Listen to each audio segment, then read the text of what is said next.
Okay, welcome to the next Blender tutorial. So today we are looking at different patterns on shapes. So I'm going to go ahead and delete the default cube, and I'm going to go ahead and switch from EV to cycles.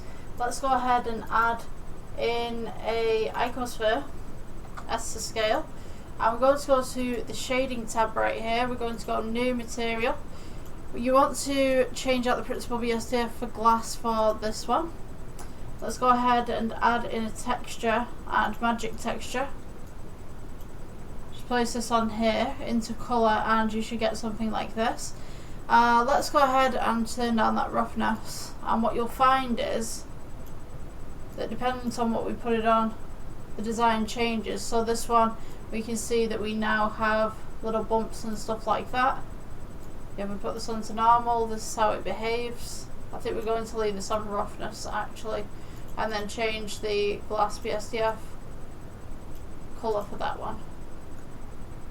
So I just thought I'd show you this. This is something that you can do in Blender with glass. Yeah, so if you like this tutorial, please like, subscribe, and I will see you in the next one.